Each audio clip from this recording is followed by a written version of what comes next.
It is May 7th, 2017, and welcome to News Effect. This is a Flicker Effect podcast where each week we discuss the top 5 news items of the week from the world of film, television, and pop culture.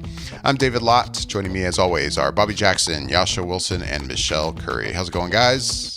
Woohoo! What's up, gang? What's up? Woohoo! What's up? News.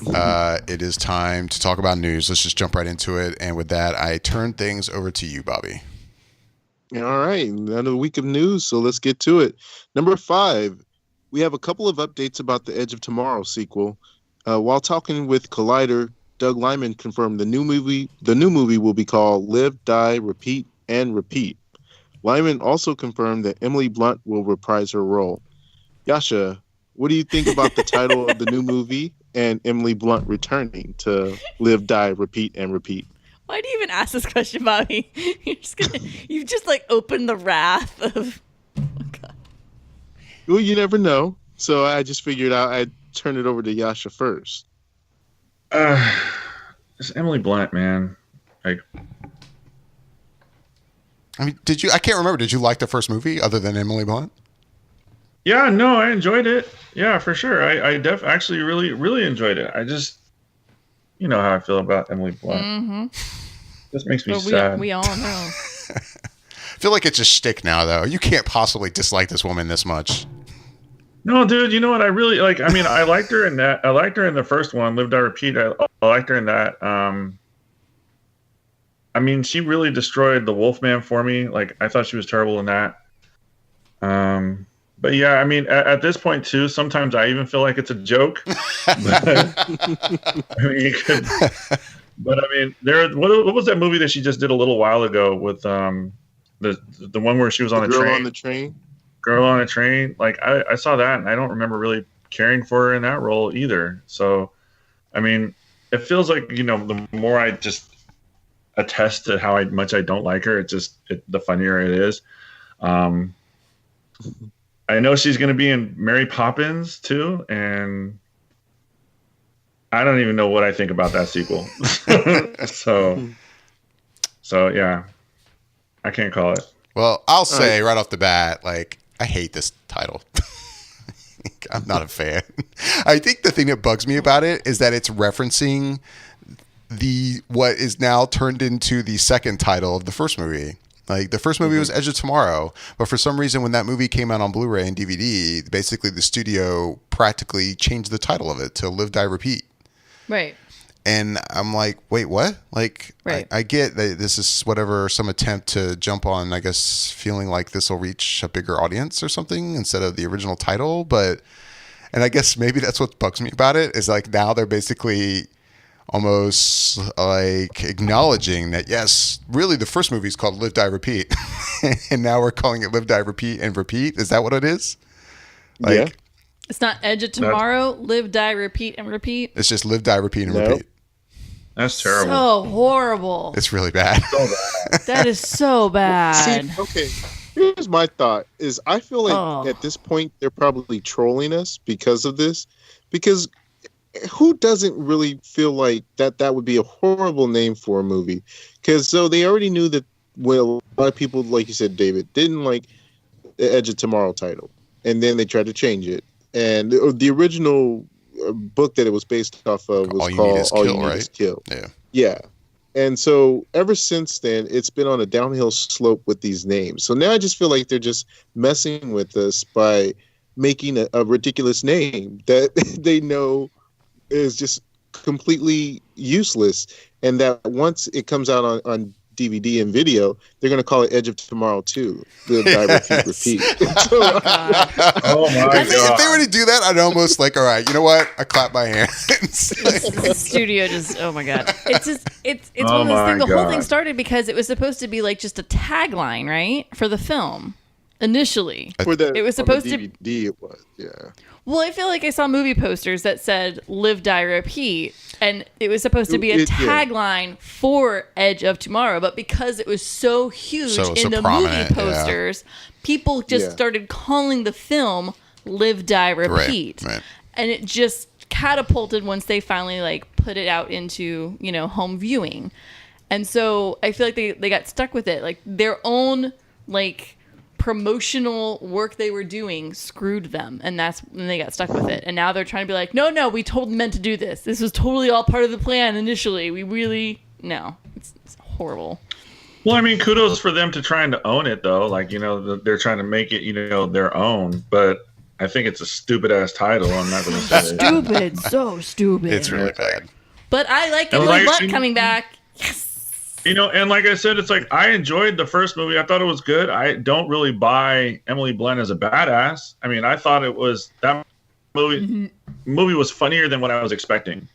And you know, they had the very happy ending. You know, Tom Cruise living and everything like that. Spoiler report. But it was still, you know, it was a good movie. But I mean, I don't, you know, she was in regards to like her being this, you know, military badass. I didn't buy it. Really? I mean, Not she really. she did a lot of her own stunts for that film. I just didn't buy it. I mean, and I liked her in Sicario. I thought she was really good in that. But I really dug Sicario because I thought the movie itself and Sicario, Right. especially the score, really made that movie. Right. We are just going to continue to agree to disagree on this topic for like ever. Yasha, you and I are just going to go round and round and round and round forever and a millennia. Round and round we go. It's Where just like we we're stop, stuck in there our. we go. It's just like we're stuck in our own Edge of Tomorrow situation. We're just gonna keep going right back to the same place. So Live, die, repeat, and repeat, huh? that's right. Die, repeat, and repeat. That's something I think you would see on a shampoo bottle, but You were holding on to Fucking that one, Bobby. He had that one written down. He's Bobby. like, I can't wait. When does it happen? When do I get to say it? When do I get to say it? it just sounds like an instructional. I mean, it just doesn't sound like any name of a movie, though. Well, let's go ahead and move on to number 4 this week.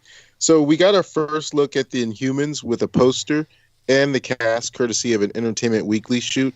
And we got also a little teaser trailer, which features a voiceover from Iwan Rian as Maximus the Mad.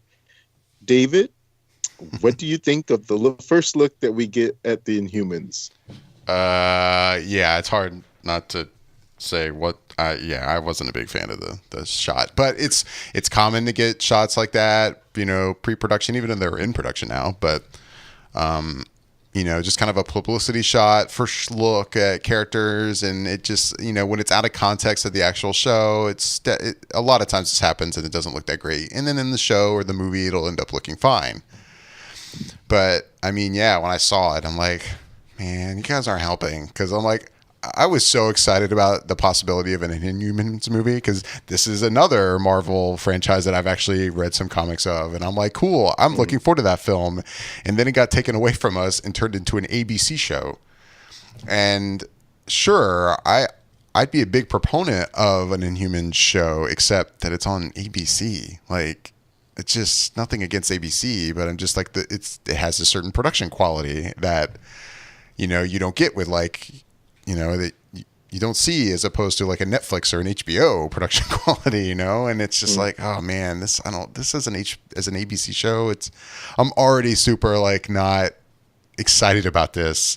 And then I see this, you know, this shot of these characters, and I mean, mostly I'm looking at Medusa, where I'm like, oh no, what is this look with her? I am not a fan. And even Black Bolt, like, I don't know, like, it's not doing anything for me. That's all I'll say.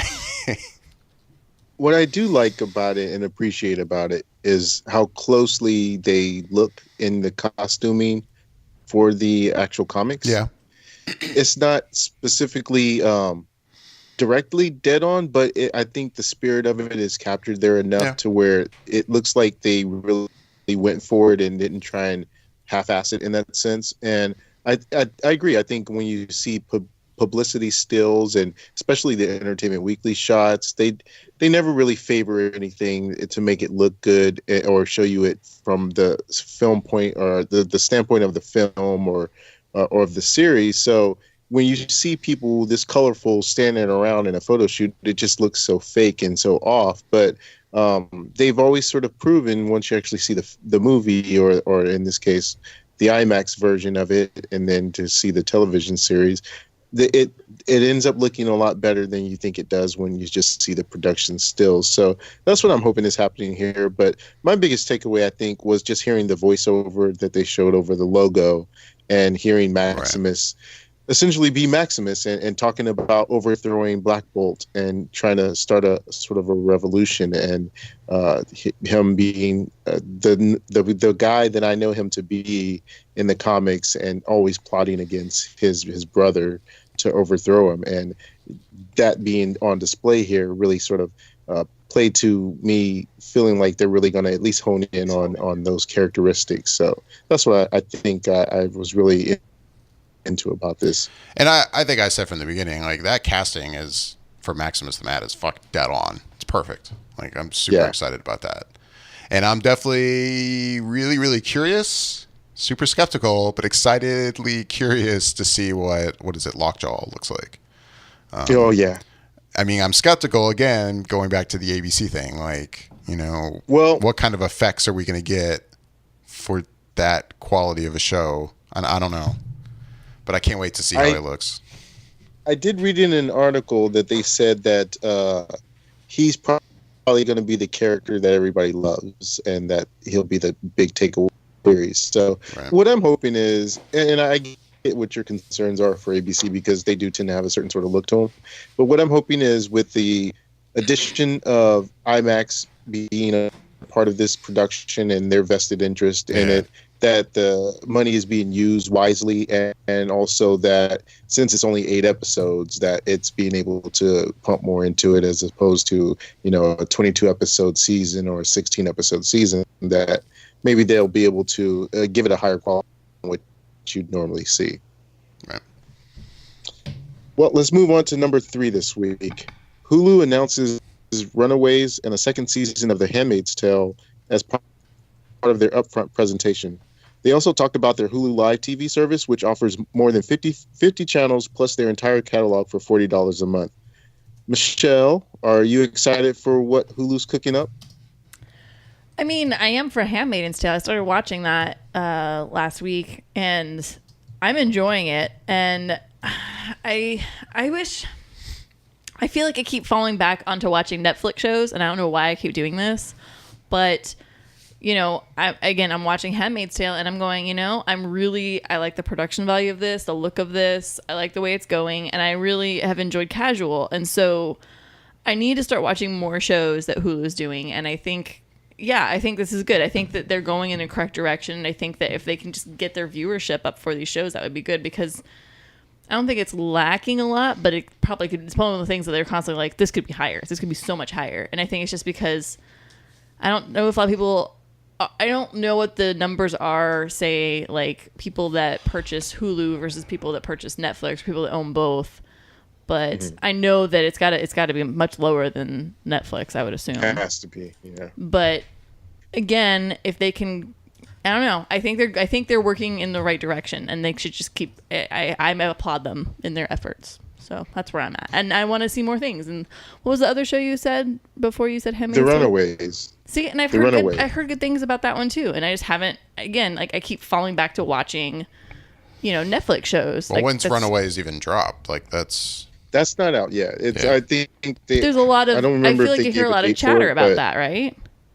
Yeah, and they did show like a small clip of like maybe a teaser of the show. I don't know if it got pulled, because what I saw looked like somebody recording the upfront presentation on their phone, and that was the clip I saw online. I don't know that there's an official release teaser for Runaways, but it was up that day, and what I saw of it looked pretty good. It looked like it was really sticking true to the comic book roots, and even looked like they had the Velociraptor in there that's in the comic books. So it looks like they're going to go for it, and I definitely will be actually picking up the Hulu Live TV thing, because where I just moved at looked like we're going to go without cable, so we're probably going to try and do the Hulu Live TV for $40 a month and see how that goes. So I'll report back on what I think about that service. But David, have you had a chance to watch any more of The Handmaid's Tale? No, I've only seen that first episode. I've been wanting to watch more of it. I know they put 3 episodes out the first week, and then they're doing an episode each week after that. But no, I mean, I think I said before, like, I was kind of not sure what to think of that first episode, but I'm curious enough to at least watch 1 or 2 more. See, now I want to see Harlots. That's the other one that they have on there, and I'm curious. I saw the first episode of that. What is this now? Harlots. It's another Hulu What's original. that about? It's about actually about 2 brothels that are competing in London. Oh, like harlot. Yeah. Harlots. Okay. Yes, women of the night. Yeah. See how eloquently I Women of the night. Women of the night. The red light district. You're so awesome, Michelle. The night belongs to her, for she is a woman of the night. Yeah, I saw the first episode of it. I mean, it was fine. I mean, I wouldn't say it was bad actually. I mean, the production quality of it is good. It's not something that interests you. Yeah, Maybe. yeah. See, I think it could be kind of Now, fun. let me ask a Carlton question for all those old schoolers back there. All right, here it comes. What's the nudity level on this show? It is much less than you might expect for a show about prostitutes, or women of the night. Yeah, no, honestly, I was curious as this movie or the show started. As I'm watching it with my wife, I'm like, what are we gonna get? This is a Hulu show. Are we gonna get like nudity in this? And I'm like, I don't think I actually saw any. Because I mean, you do see nudity. a little bit of stuff in, say, Casual, not like a lot or anything. Right. And thus far in Handmaid's Tale, and I think they're doing it purposely, is they're only showing certain imagery, and I think that's more or less for the mood of the story. Right. But yeah, like in Casual, like they got boobs and butts. I didn't know that because I haven't watched any Hulu shows, so I don't know what their stance is on that. If it's sort of like anything goes, or are they kind of like maybe trying to gear more towards network TV where there's not really that, but it's into that. So I feel like it's the feel they're trying to do for each show's individual overall feeling and theme and mood. But I will say, check out Casual, dude. Yeah, I saw a few episodes of Casual. Casual's good. Oh, I'm up to date. Yeah. Like I'm eagerly waiting the next season. And yeah, I mean, what's from it what on? I've seen, What it's season? good. 3 is going to start up very soon. Oh wow. Super excited. But you can blaze through those first 2. It's good. It's good. Anyways, we're getting off topic. Okay. Then let's move on to number 2 then. You know what? This number 2, I had meant to cover it last week, and I don't know how I forgot it. I don't know why it got left off, but we're going to get into it now. And before I sort of just jump into it, I will say it kind of contains spoilers, so sorry if anyone gets spoiled or just go past this number 2. But we had got word that M. Night Shyamalan confirmed that his next movie will be entitled Glass, and it's confirming that Samuel L. Jackson will be back with Bruce Willis, James McAvoy, and Anya Taylor-Joy. The film is scheduled for release on January 18th, 2019. Yasha, are you looking forward to Shyamalan finally doing a sequel to Unbreakable? I wasn't. I actually never really cared, but after seeing, I'm all in. Like, I am really looking forward to seeing what he does with this movie. I really, really am. I really, really am. I mean, I don't really have the words, not just because I'm like so excited, but it's just I just don't know what to say, because I thought Split was fantastic. I'm pushing a friend of mine at work to like finally watch it because he has basically the same, ideals and premise of Shyamalan for the past, at 10 years or something like that. He's just like, I'm done with him, man. I can't do it anymore. Like, every time I go, it's a huge disappointment. And I'm like, no, man, trust me, watch Split. It's brilliant. Like, it's really, really good. I thoroughly enjoyed that movie. If anything, watch it for McAvoy just destroying it, changing from personality to personality. I'm looking forward to it. Like, I will definitely be there opening weekend, popcorn in hand, ready to see what he's going to do with these characters. And the fact that everybody's back makes it even more fun for me. Yeah, I agree. I really like the fact that they also went to mention that Anya Taylor-Joy would be back, so it left no doubt that you'll be able to continue hearing a little bit more of her story as well. David, what'd you think when you heard the news? I don't think it's awesome. Like, yeah, I loved Unbreakable, and obviously I really dug Split. Like, I don't know what else to say other than hell yeah. Like, and the title's cool. Like, you know, we could have just been told, hey, this is going to be a, you know, an Unbreakable sequel, but just that title, I know, I dig it. I'm excited. I hope it's good because M. Night has been one of those filmmakers that you know, for some reason, I mean, plenty of filmmakers make good movies and then they make bad movies, and I'm like, oh, that movie sucked. But for some reason, M. Night movies, when they're bad, I want to be like, oh man, you're better than this. Come on, man. Like, you can make good movies. Like, you made really great films. Like, why did you also make the movie I considered to be the worst movie I've ever seen? You know, like, how is this possible? So, for some reason, I feel like invested in him and I want him to be good, you know? And so seeing Split was like, oh, thank God. See, this guy, here he is. This is the guy I remember. You know? So, of course, like, I feel like Glass should be great, but I can't help but be like, a little skeptical. Like, it should be awesome, but please let's not backtrack. Yeah, I'm hoping that won't happen, and I think that with this release date, it definitely gives him enough time to really sort of hash out this storyline, and hopefully, I don't know how his collaborative effort is in when he's doing his writing. I don't know if he talks to any friends or whatever, or bounces ideas off of anyone, but I really hope he sticks this landing as well.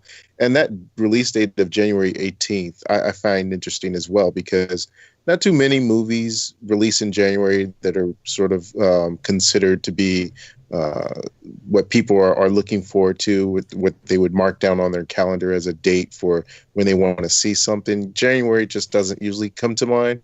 But I'm thinking that, one, generally speaking, horror movies do okay in January, and not that this is a horror movie, but you could definitely see how it fits into that genre, especially with what M. Night is known to do. And the other thing is, I think the fact that we don't have a Star Wars movie coming out in December that will bleed into January, I think maybe also helps it out a little bit as well. So, Michelle, did you have any thoughts on this as well? I mean, in all honesty, I have 2 enthusiastic thumbs up, but I'm also still trepidatious at the same time. Like David said, you know, like M. Night's let me down, and he there was a redemption here that was, man, like that was the comeback of the year for me. Like, I was like, dude, it was massive. It was huge, and so it's like, while that was spectacular, I still have to be like, okay, is he gonna show up again? Because if he can, I all I can think is it's just gonna blow me out the water. But yeah, I really hope he has a story. I really hope that he just has it all wrapped up and he knows exactly what he's doing. And he's like, this is, you know, been the plan that's kind of been building. And I hope that it comes together well, because I mean, like David, I didn't even really particularly care for Unbreakable that much. Like, I thought it was okay. I thought it was good, but it wasn't like one movie that I walked out and was like, wow, I absolutely loved it. I thought it was good. I liked it. It was okay. I walked out of Split and I was like, holy shit. And I was just like, let's revisit what everybody's been doing for the past 13, 18 years, whatever it was. Like, I am so excited to see what Bruce Willis has been up to. Samuel L. Jackson's character has been up to, and then throw the Split guy in there. Like, I want to see it all. Let's do it. Yeah, I really loved Unbreakable for what it did, and it being ahead of its time in terms of coming out before a lot of the comic book craze movies did, and that's was my jumping off point. But definitely after seeing Split, for me, M. Night is 2 for 2 with his comeback trail. So hopefully he lands the trifecta. Number one this week. Game of Thrones spinoffs are in the works over at HBO. HBO says that they will take their time developing the shows and will evaluate what they have when they have all the scripts in.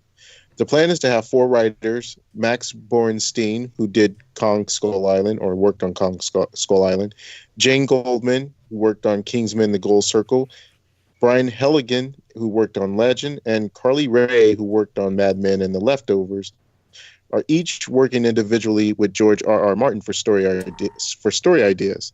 Dan Weiss and David Benioff will be attached to all 4 as well. So, David, do you think that there should be more series after Game of Thrones ends, or was the original good enough for you? Man, that's tough. I mean, it's tough because Game of Thrones hasn't ended yet. So it's like, I don't know, man. It's so hard. I mean, of course I love this world and I don't want it to go away, but it all depends on what they do, like if and I don't even know what that would be. Like, I mean, obviously I get the impression you do a spinoff, it's going to be completely different characters than we've seen before. Some other like side story, or is it going to be the same time period? Is it going to be like early history, of which there is a shit ton in this universe, or is it going to be something in the future? It's so hard to say, and so hard to say if I'm going to be interested in it or not. Like it's so tough. Like right now, all I can think about is like, man, I'm loving Game of Thrones, and I can't wait to see how it ends, but I also am dreading it ending because I don't want it to end. And then to think about, okay, like, should we do more or just really nail this show and just walk away?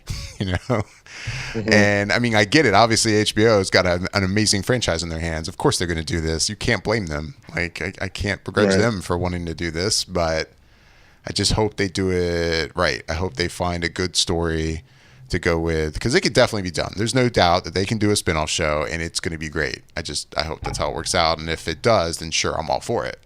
But I can't even decide what that would be. Like, what would I want to see? I tried to think about it, and I don't know. I don't know if I want to see early history of Game of Thrones, or something like, just like some other family drama going on at another house, during the events of the current show, or, what I mean? Like, I don't know.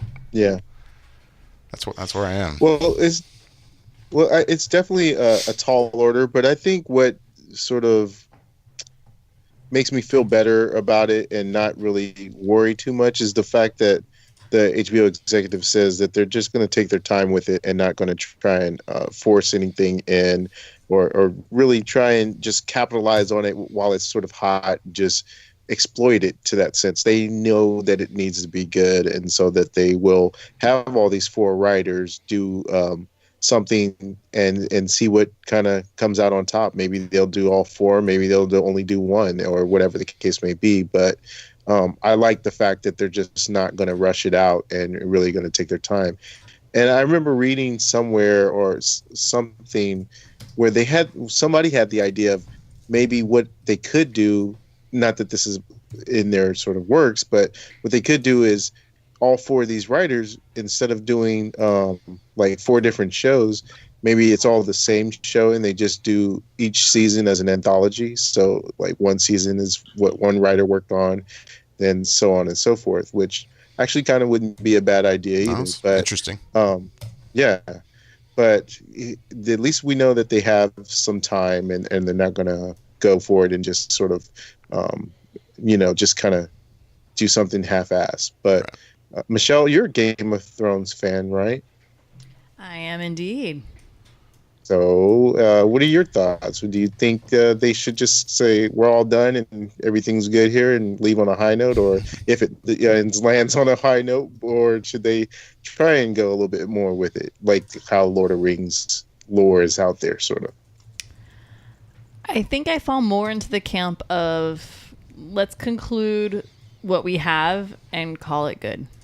Let's end it on the spectacularness that it is and just be happy. And yet at the same time, like David said, like, I enjoy this world, and if we were to see more of it at this level, I'd be for that. However, even though it's all in the same family, it's almost too much to chance for me to be like, are they going to deliver this? I don't know.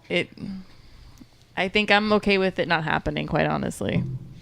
The nice thing is, though, if That's it's fair. something that's so kind of separated from like these families and characters that we already know, like if they do fuck it up, I'm also kind of just then not going to care. Like, Right. it's not going to hurt Game of Thrones for me. You know, it's not like I'm going to get a show It'd be that's easier bad. to watch the first 3 episodes and be like, I'm just not feeling it, and move on with your life. Right. It's not like it's going to take what we have down a notch or anything. Like, it's still awesome. Right. And I'll just be like, oh, well, that didn't work out. Like, oh, well, I Right. tried. But That's true. I think I'm definitely Now, more of Yasha, a- You What's were that? sorry, Michelle. Go ahead. Michelle was finishing. No, her I was thoughts. just saying. I think I'm definitely leaning more towards it just doesn't need to happen per se. Not that I'll make solely it- against it. It's just I don't Right. think it's a necessity. No, that's fair, and there's definitely something to be said for just finishing your original idea and leaving it at that. So, with that, Yasha, I know you're into the Game of Thrones as well. So, what's your thoughts? I honestly don't care. I'm not really interested in seeing a spinoff. I mean, if they do, and the advertisement is like, oh yeah, I actually wouldn't mind hearing more of that story or something to that effect. I think David said it best. You know, you'll give it a shot, and if it sucks and it's not good, you can check out, and it won't take away anything that Game of Thrones is right now. Because I'm enjoying it. I enjoy Game of Thrones. It's a hell of a show. I could care, am I looking for it? Do I think that it needs a spinoff? No. But, I'll give it a shot once they do it and make my decisions based off of that and see where we go. Fair enough. Well, David, that's all I got for this week. I'll turn it back over to you. Thanks, Bobby, for the top 5. And with that, we'll go ahead and get out of here. As always, we'd love to hear back from everyone listening. You can email us at feedback@flickereffect.com. You can find us on Facebook, on Google+, on Twitter, on YouTube. You can find links to those accounts at our website. Just look over the right-hand side. Make sure to look out for our next regular episode 214. We'll be reviewing Guardians of the Galaxy Volume Number 2. So, big review there. A spoiler review as always, so just keep that in mind before you listen. But yeah, make sure to check that out. With that, I'm David Lott. I'm Bobby Jackson. I'm Yasha Wilson. Nah, Michelle Curry. Thanks for listening.